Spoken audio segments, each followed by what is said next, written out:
नमस्कार. तर आज आपण पुन्हा एकदा एका नवीन रेसिपीसोबत भेटत आहोत. पावभाजी करायची म्हटलं की खूप जास्त पसारा होतो आणि खूप जास्त भांडी साचतात. त्यासाठीच आज आपण पावभाजीची कमीत कमी भांडे निघतील अशी एकदम सोपी रेसिपी पाहणार आहोत. त्यासाठी इथे मी 1 वाटी फ्लावर घेतलेला आहे, 2 मीडियम साईजचे टोमॅटो बारीक चिरून घेतलेले आहेत, 1 शिमला मिरची बारीक चिरून घेतलेली आहे, 1 वाटी गाजर आणि थोडासा बीटाचा तुकडा घेतलेला आहे बारीक चिरून, 2 मीडियम आकाराचे कांदे बारीक चिरून घेतलेले आहे. कुकरमध्ये 2 ते 3 चमचे बटर घालायचं आणि 2 ते 3 चमचे तेल टाकायचं. बटर व्यवस्थित वितळल्यानंतर त्यामध्ये 2 मीडियम आकाराचे कांदे बारीक चिरलेले टाकायचे आणि व्यवस्थित परतवून घ्यायचे. खूप जास्त डार्क ब्राऊन करायचे नाही. फक्त कांदा छान गुलाबी रंगावरती परतवून घ्यायचा. त्यानंतर त्यामध्ये 2 चमचे आलं लसूणची पेस्ट टाकायची आणि पुन्हा एकदा व्यवस्थित परतवून घ्यायचं. आता कांदा व्यवस्थित परतवून झाल्यावर त्यामध्ये बारीक चिरलेले टोमॅटो टाकायचे आणि पुन्हा एकदा टोमॅटो मऊ होईपर्यंत छान शिजवून घ्यायचं, म्हणजेच परतवून घ्यायचं. आता टोमॅटो व्यवस्थित परतवून झाल्यावर त्यामध्ये बारीक चिरलेली शिमला मिरची टाकायची आणि पुन्हा एकदा व्यवस्थित परतवून घ्यायची. शिमला मिरची सुद्धा व्यवस्थित परतवून झाल्यावर त्यामध्ये अर्धा चमचा धनेजिरे पावडर, 1 चमचा लाल तिखट पावडर आणि अर्धा चमचा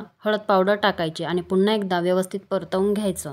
त्यानंतर 1 चमचा काश्मीरी लाल तिखट पावडर आणि 1 चमचा पावभाजी मसाला टाकायचा आणि पुन्हा एकदा व्यवस्थित परतवून घ्यायचं, म्हणजेच मिक्स करून घ्यायचं.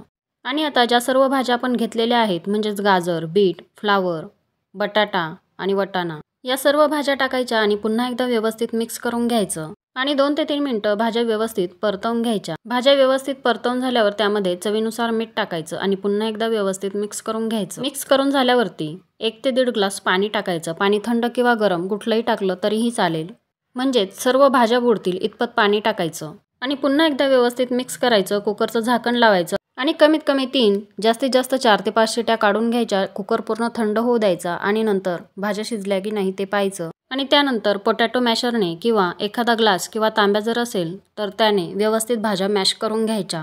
नेहमी आपण जितक्या शिट्या करतो त्यापेक्षा 1-2 शिटी जर जास्त केली कुकरची तर भाज्या व्यवस्थित शिजल्या जातात आणि लवकर मॅश होतात. तुम्ही पाहू शकता भाज्या अगदी व्यवस्थित मॅश झालेल्या आहेत आणि रंगसुद्धा अगदी व्यवस्थित आलेला आहे. आता यामध्ये पुन्हा एकदा थोडंसं बटर टाकायचं, 1 चमचा काश्मीरी लाल तिखट पावडर टाकायची आणि 1 चमचा पावभाजी मसाला टाकायचा. पुन्हा एकदा व्यवस्थित मिक्स करून घ्यायचं. तुम्हाला जर खूप जास्त तर्रीवाली किंवा जास्त तेल असलेली भाजी आवडत असेल तर तुम्ही तेलाचं प्रमाण वाढवू शकता, पण मला कमी तेल असलेल्याच भाज्या जास्त आवडतात, त्यामुळे मी इथे तेलाचा वापर जास्त केलेला नाही. आता 5 मिनिटं मंद गॅसवरती छान उकळी काढून घ्यायची भाजीला आणि इथे पावभाजी तयार आहे. आता पावभाजी तर तयार झाली. त्यासोबत खाण्यासाठी पाव आपण गरम करून घेऊया. त्यासाठी तव्यावरती 1 चमचाभर बटर टाकलेलं आहे. बटर व्यवस्थित गरम झाल्यावर पसरवून घेतलेलं आहे. आता त्याच्यावर 2 ते 3 चमचे भाजी टाकायची, म्हणजेच पावभाजी जी आपण तयार करून घेतलेली आहे व्यवस्थित पसरवून द्यायची. पाव असा मधोमध कट करून घ्यायचा, म्हणजे 2 समान भाग करून घ्यायचे, जसं आपण वडापावसोबत खाताना करतो अगदी तसाच. आणि तव्यावरती दोन्ही बाजूने व्यवस्थित भाजून घ्यायचा.